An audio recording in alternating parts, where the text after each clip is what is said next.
everyone, welcome back. If you're new here, then welcome. I'm Abigail, or Abby. I am 25 and autistic, and I really love talking about autism stuff, so this is where I do that.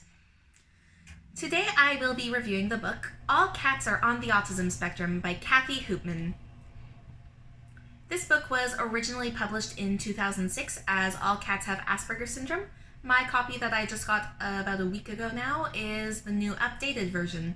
I have never read the original, so I can't really compare the original to the new one, but the author's note and foreword both explain what some of the differences are.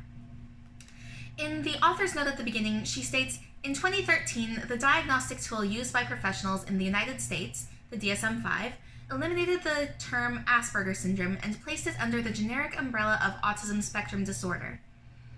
She goes on to state, since then, there has been much debate and confusion about the correct terminology to be used.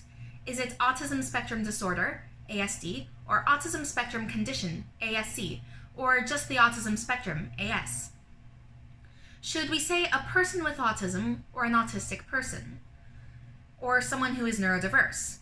She also mentions the growing awareness that it isn't just a mostly boys thing, which was previously accepted as fact, and the original had been written using just male pronouns.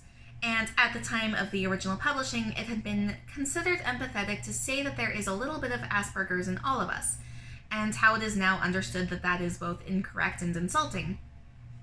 So going in, she acknowledges that the original wasn't perfect, and this updated version is probably not going to be perfect either, but was written with the best intentions and a lot of effort to get things right and put a book out there that can serve to help as an introduction to learning about autism.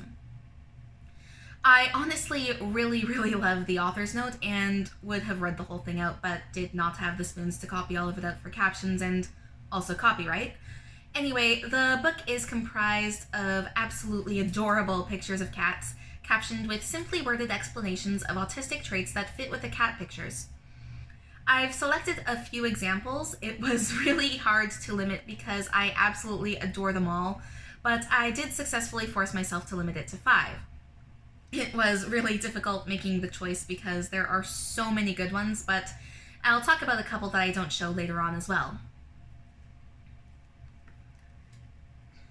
So, first example, autistic people often have exceptionally good hearing, and loud sounds and sudden movements may scare them.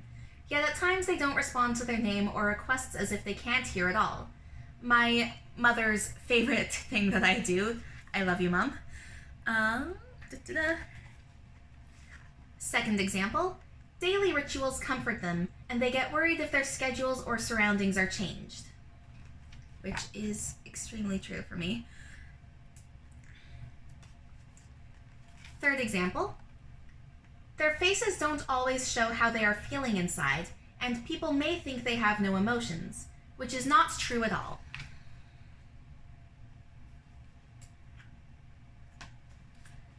The fourth example, they may become loners caught up in a world of their own, where they can do their own thing over and over again.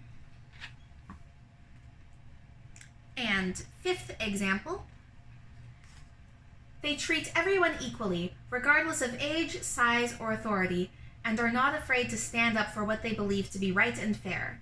That last bit's gotten me into a little bit of trouble lately with certain people, but it's fine. So the ones that I picked are a few of the ones that resonate a lot with me personally. I love that things are just stated, not really a positive or negative, but just a thing. As you saw in the examples, it's not, they do this differently and that's bad, but rather, this is how things may be for autistic people, and of course, absolutely adorable cat pictures. I absolutely love the way that the book explains traits that people do have more awareness for, but also explains some that people tend to forget. And even the ones that people are more aware of are explained here in a really compassionate way. For example, when talking about meltdowns, it is acknowledged that we can't control them and we feel really bad about them after. Another thing that I love is the use of language. I've gone through the book a few times now, and I cannot think of an instance of people with autism. It's pretty much all autistic people or those on the spectrum, or just saying they without any use of the other terminology, because the book is about autistic people, so the autism is of course a given. but it is really nice that the book uses the language that the autistic community generally prefers, and I love the gender-neutral pronouns so much. Not only is autism not a boys-only thing, which a lot of people tend to forget because stereotypes, but a lot of us are trans and non-binary, so that use of language is so inclusive and I love it.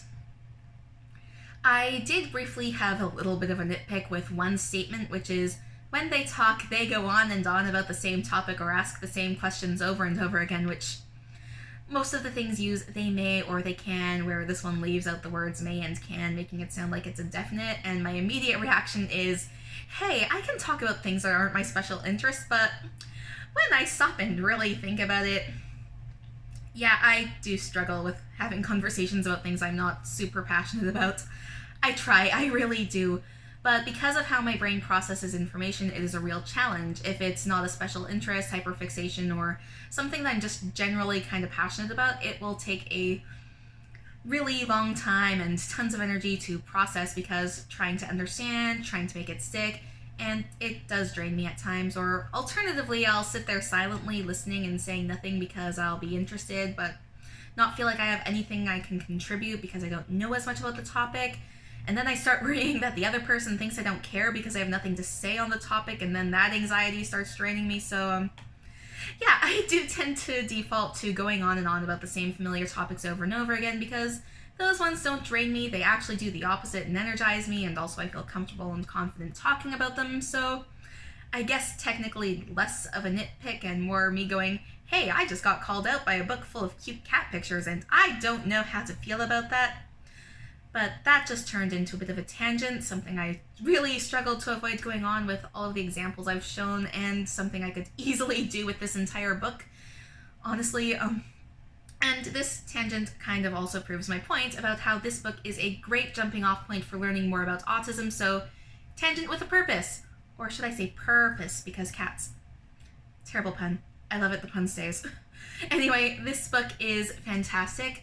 I've wanted it for a long time because the second I saw it existed, my brain just went, yes, this was made for me. I love cats and I'm autistic and cats are so relatable, and warrior cats was a special interest for so much of my life, and honestly, expectations met. Better than expectations, actually. I didn't touch on the foreword by Haley Moss yet, but she explains in it that the original version is the book that she used for years to help explain to others that she's autistic and what that means for her, and I can see myself doing the same. It's not a long read. I got through it within about 10 minutes at most. The writing is simple enough that younger readers can understand easily, especially with the cat pictures to help, but also informative and fun enough that adults can enjoy and learn from it too. I would recommend it to all age groups as a starting point for learning about autism, and I personally plan to eventually get All Dogs Have ADHD and All Birds Have Anxiety, also by Kathy Hoopman. Overall, I absolutely recommend this book. I loved it. I am lending it to my mother after this and look forward to hearing her thoughts on it. And if any of you have read it, then I'd love to hear your thoughts too. Thanks for watching, and I will see you in the next video. Bye!